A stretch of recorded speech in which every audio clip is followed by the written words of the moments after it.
In 2000, Zimbabwe's President Mugabe and his ZANU-PF party lost a constitutional referendum. They began a violent and chaotic land reform program where police, war veterans, and youth militia assaulted and evicted hundreds of thousands of Zimbabweans, black and white. The next day, the police contacted me and said to me, "You can come and fetch Paradzai." And I said, "Well, can you just give him some money? Tell him to come to the farm." And they said, "No." They said to me, "You can come and fetch his body." Paradzai was my right-hand man. He'd been with me for many, many years. He had 7 children. As productive farms were seized, massive food shortages developed, and the collapsing economy sent millions of Zimbabweans into the diaspora. So after 8 years of political violence, in September 2008, the Southern African Development Community, or SADC, helped form Zimbabwe's unity government. It looked like SADC had helped to end Zimbabwe's crisis. Mr. Kononga, yes, what have you got to say, Mr. Kononga? But today, a full year after the formation of the unity government, violence on Zimbabwe's farms continues unchecked. Is this what you're trying to do, bring violence?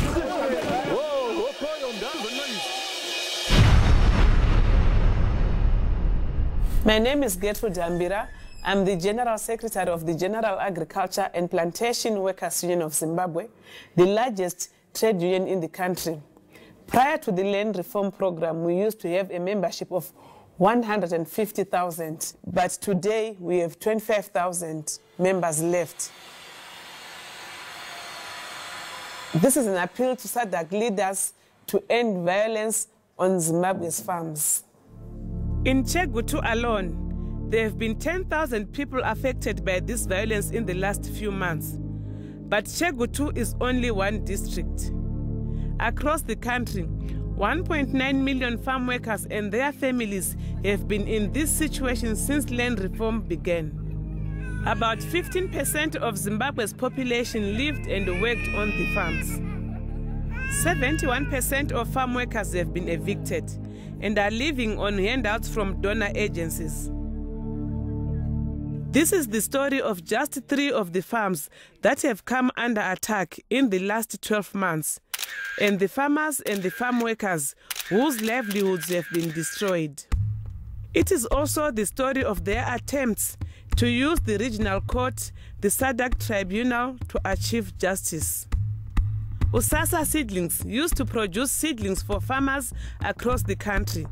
Its manager, Rob Taylor, was violently evicted in March this year. We'll make a plan from here. Not sure where we're going to go yet, but I've got to see out the rest of this term for my daughter.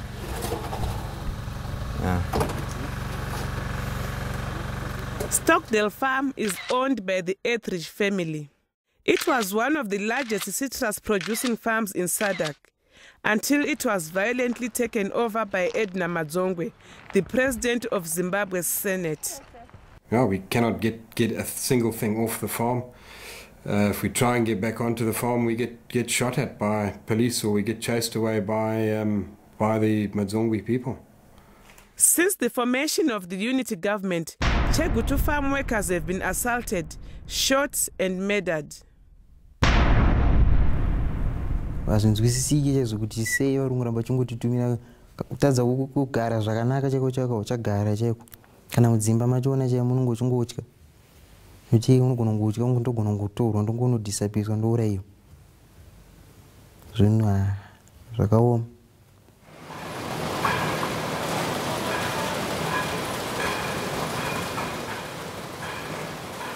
Mount Carmel Farm was the biggest mango producing farm in the country, employing over 200 people at peak season. Now that Nathan Shamyarira, the former ZANU-PF Minister of Information, has taken it over, The workers are unemployed and the mangoes are rotting. Nezvakaitika paMount Carmel apa ndinoona mangwana rinenge harina kujeka.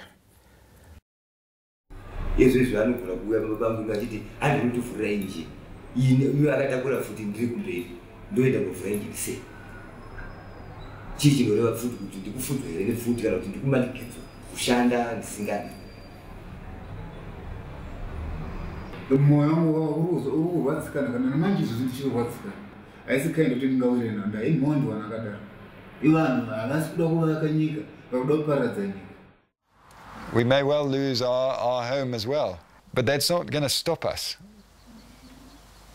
Our job is to try to get democracy, human rights, and the rule of law back into Zimbabwe.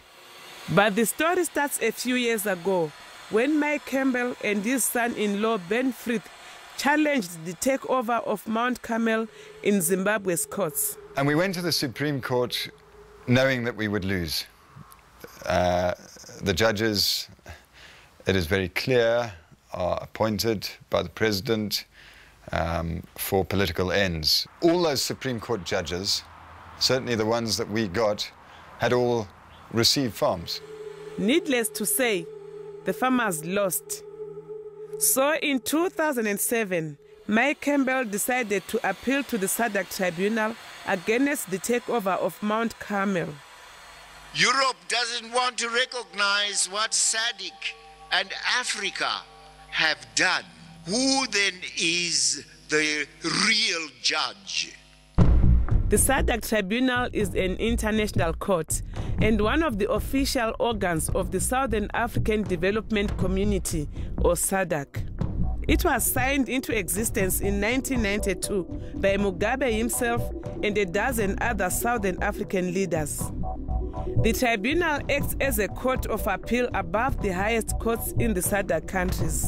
While Mike Campbell prepared to take his case to the tribunal, Toen and hundreds of other Zimbabwean farmers were facing a 2-year prison sentence for refusing to vacate their farms. We've got about 130 farmers that are due to appear in court to face prosecution for producing food, when at the same time we're appealing to the international community for food aid and assistance. In my case, I'd been found guilty before my trial had started. We started at 8:30 in the morning, an hour's break for lunch, and we went through to 4:30 for nearly 2 months. Every single day. And when one particular lawyer wasn't available, they said, we're continuing tomorrow. I said, I've got no one to defend me. They said, we are continuing. I drew people in that I didn't even... We met in court for the first time. They tried to defend me. At one stage, I had to defend myself. I didn't have a lawyer.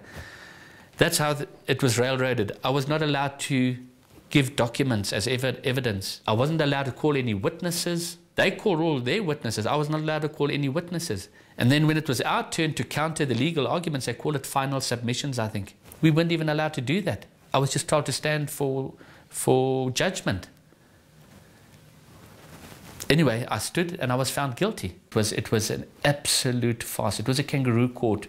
So it became very evident that the judiciary in Zimbabwe has been badly compromised.